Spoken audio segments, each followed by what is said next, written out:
The 6th generation Mercedes E-Class Coupe is sleeker and more stylish than ever, but this time around dials up the desirability, aiming to offer a slightly larger, more sophisticated and arguably more prestigious approach to executive coupe motoring than obvious competitors.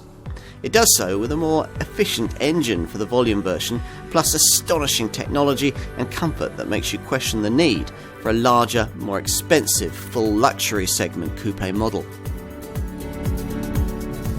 With this 6th generation E-Class Coupe, Mercedes has made greater efforts to differentiate the driving experience from that of the saloon. So the track is wider at the front and the rear than it was in the previous generation model, and there's a 15mm lower ride height.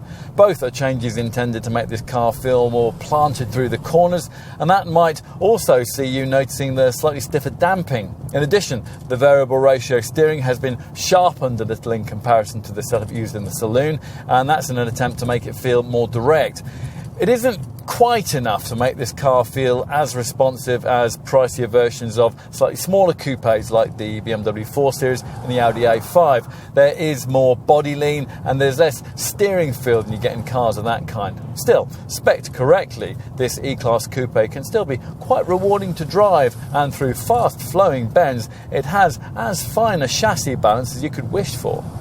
And of course, for high-speed motorway mileage, this car feels peerlessly refined and relaxed. Under the bonnet, most buyers will choose the engine we're trying here, the completely new 2-litre, 194 bhp, 4-cylinder diesel power plant that features in the entry-level E220D variant. It's still not quite as refined as we'd ideally like, but it is a responsive and efficient unit capable of 61.4 mpg on the combined cycle and 119 grams per kilometre of CO2. Hardly anyone is likely to choose the petrol-powered 4-cylinder alternative, the 2-litre turbocharged 245 bhp E300 model, and that's only offered in standard rear-driven form. There may, though, be quite a lot of interest in trading up to one of the V6 versions, both only offered in 4MATIC guise. There are two options at this level, the 258 bhp E350D diesel and the 333 bhp E400 petrol model. In both cases, you get, as standard, the air body control air suspension system that is optional on the 4-cylinder derivatives.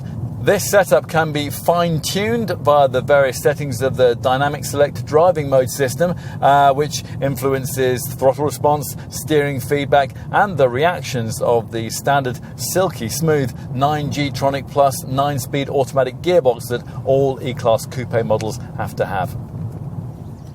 For half a century, there's been a mid-range coupe in the Mercedes lineup, and this stylish 6th generation E-Class Coupe is likely to remain longer in the memory than most.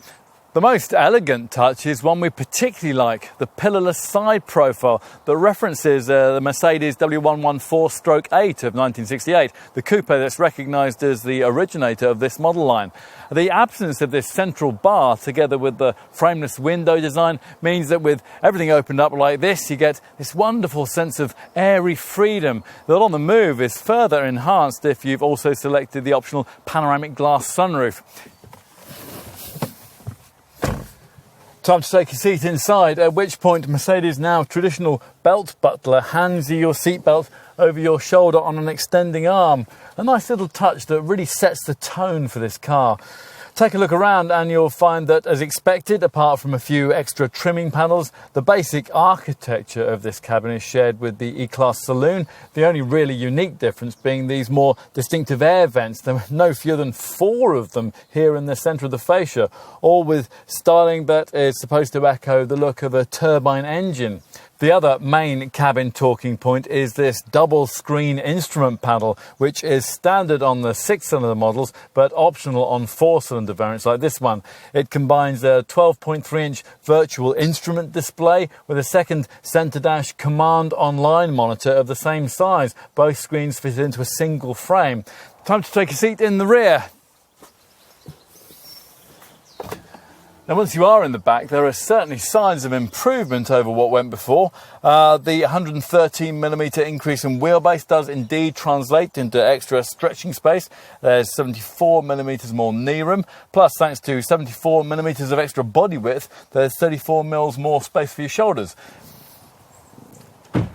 So finally, let's check out boot space. Now, do you expect that the 6th generation model's 123 millimeters of extra body length would have provided for a larger boot this time around? Now, actually, when you lift the lid, we've got the optional power assistance here.